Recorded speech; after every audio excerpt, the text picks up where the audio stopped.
Rightio guys, this thing has been sitting for way too long. I really want to smash this out over the next few episodes. So I've bought it in the shed. We're going to start today. We are going to start working on this thing and get serious about it. Now in the last episode, what we did is we chased a bit of a knocking noise with the fuel pump, tried to adjust a few things. Didn't really do anything. We changed the oil, did the valve clearances. So I've actually ordered a new set of injectors through Desta Automotive. We're going to be whacking that in first thing. Hopefully that is going to fix the knocking noise, but if not, a new set of injectors on a TD42 with 400,000 Ks isn't going to go astray anyway. So we're going to start there, we're going to get the injectors in, and hopefully we're going to fix our knock. Proudly supported by Superior Engineering, Diesel Conversions Australia, and in part by. All right, in this bag here, we have 6 TD42 injectors. Now these are actually from Desta Automotive, and Desta is one of our channel sponsors. So if you guys want to get a discount on their website, just whack the code in Lyfe and you will get 15% off, which is actually a huge discount. They've got turbos, injectors, whole heap of stuff, so check them out. But yeah, we've got 6 brand new TD injectors, so we're gonna be whacking these in. I'm really hoping that these are gonna fix the noise, but if not, like I said, it's 400,000 Ks, new injectors are not gonna hurt. Now behind me, you've probably also just seen that we've got this big Adventure Corp cast manifold as well. Now the good thing about this is a T3 turbo flange, but they've actually moved it up to the 3rd runner, and that is gonna help with the dump pipe clearance, because if anyone has turboed a TD before and you buy like an eBay manifold or something, the dump pipe literally has to do like a question mark sort of thing. So I don't have the turbo yet. I was hoping to have it for this episode, but what we're gonna do is start with the injectors anyway, see if it helps with the noise, but if not, it's gonna help for the turbo later on anyway. So let's lift the bonnet up and whack the injectors in and just see what happens.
Rightio, that is the injectors all done. Now, I didn't actually have a seal kit. I forgot to order it, so it's got the old seals in it, but I think it's gonna be fine. As you can see, got the trusty old pod filter sitting on just because I can't be bothered putting the airbox back on yet. And the only reason I had to take the tappet cover off is because I couldn't get a spanner on the last 2 injectors there. But we are all back together, except for I've just noticed that this has to go back over there. Now, because we've just changed the injectors, there's going to be a lot of air in the system. Now, diesels don't like air, so it's probably not going to start right away. We're going to have to crank it over, but I've also left #1 injector loose here. That way you can actually push the air out of the nut instead of trying to push the air through the injector. We'll also give it a few pumps on that fuel primer over there. But yeah, let's see if she cranks and see if we fixed the issue.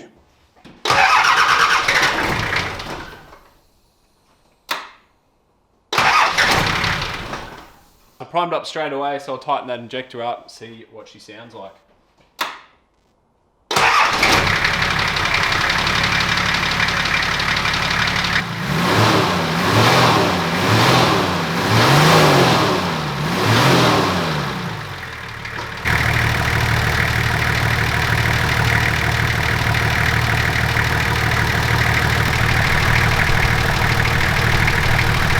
I actually just went ahead and quickly advanced the pump a little bit more, and I think it sounds really good now. It is still a little bit tappety, but TD42s are notoriously tappety, so we're gonna leave it at that, and I'm just gonna say that those injectors fixed our issue. Very happy with that. So now I'm very confident that the turbo is gonna be loving life on this new manifold, and I didn't show it before, but we also got an intake manifold top section as well, so we can just go ahead and cut the top section off this one, weld that one on, and we'll have a like custom little intake as well to run an intercooler. So because we will be modifying this, I'm actually just gonna leave that pod filter on there for now. I think the bonnet will shut, and I'll have to do away with that air filter system anyway, so we'll probably have to go ahead and get an air box for the engine bay as well, so I'll probably order one of them soon. Now the next thing that I want to do is all about ground clearance. Now on a wagon, the part that you hit 9 times out of 10 when you're going full driving is the bottom of the car here. Now we're going to chop this off and do what's called a rear quarter chop. I've done this a couple times on the channel before, and normally what I do is cut it off and then I cut a plate out of steel and then I plate it, and it's kind of annoying tracing it and cutting it. It takes a lot of time. So I've actually got these plates here from Adventure Corp. The other few times that I've done it, it takes so long to trace and cut this out of steel. So if you are doing this at home, I do highly suggest buying this. This is my first time with it, and I'm pretty excited that it's not gonna take as long. Now, it is kind of annoying cutting into the car here. It is quite hard with the grinder. I do also have a reciprocating saw, so I might have to use that as well. But firstly, I need to take the rear bar off. Then I'll get my line on where exactly I'm gonna cut. Then we can go ahead and stitch weld this onto the car.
As you can see, the rear quarter chop is all finished, and look how much ground clearance we have created. Now that is why I love doing the quarter chops. I've done it on every single one of my full drives, and I actually think it is a very good first fabrication project if you are looking to get into full driving and fabrication and stuff like that. It's a good first one to try out. You don't need to be a good welder at all, and it doesn't even need to be anywhere close to perfect, because I need to go through and seam seal over the top of those welds anyway, so you can actually hide all your bad work. So if you are doing this one at home, don't be scared, because it is quite easy, and if you stuff it up, no one's gonna know. From the back of the car, you can kind of see what I mean with the ground clearance. Like, you'd be able to see just about the whole tire there. And if we do drop off something and hit it, it's just gonna hit the rear tow bar, which is why the quarter chops are so good. Now, like I said, I will go ahead and smear seam sealer right around all these grooves. There's even places up under the back that I haven't even welded, and I'll just be filling them with seam sealer. And the other thing I'll be doing is spraying cavity wax all on the inside, because obviously we need to stop the inside rusting just as much as the outside. I think when I did the GU, it took about 4 hours when I did the rear quarter chop, and that's because I had to trace my own plates. I reckon that took probably about 2 hours in. So with those pre-made plates, literally half the time. So I definitely recommend going to Adventure Corp and getting some pre-made plates. It literally doesn't cost too much at all. That is actually bringing me on to the next modification, which is this plate here. Now this is also from Adventure Corp, and I'm gonna have to hold the camera and put this up at the same time, so just give me a sec. Now inside the wheel arch, you can see we have the chassis there. Now I also did a bracing kit on Cole, and I really like the look of them, and I really like the idea of having the added strength. But as you can see, we've got a nice big plate. That's really gonna strengthen this bit up, and the Patrols are kind of known for this rear section being a little bit on the weak side, especially when you're sending it up big tracks. This thing is gonna be super strong and capable when we are finished, especially with this chassis bracing. Now I need to go ahead and trace this onto the chassis so I can grind back the paint. Then I can go ahead and tack it on, do the other side, and then go ahead and fully weld both of them.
Right, as you can see, I've actually just slapped some primer on it just so that it doesn't rust, because I won't be in here for another week or so. There is some wiring and stuff to tidy up, but I'll do that in my spare time. But for the most part, very, very excited about this. I'm actually not even going to bolt the wheels back on at the moment because I want to go inside and I'm being lazy. So we're going to leave the episode here. It's kind of exciting because it is kind of like the first serious episode on this patrol. The first episode we stripped down. Second episode, we've done some servicing stuff, which is kind of boring. And yeah, today is the day that we rip into the GQ Patrol, and it's going to be a bloody good build. I can feel it.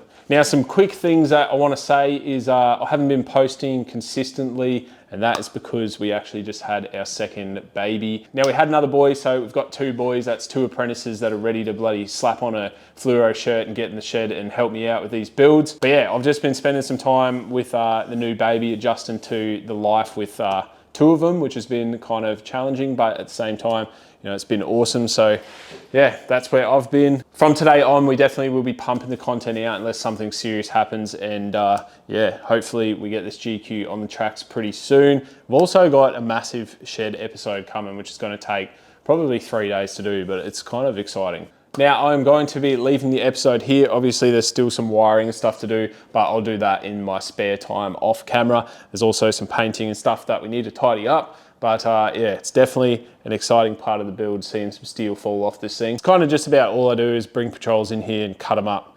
And then, yeah, that's it.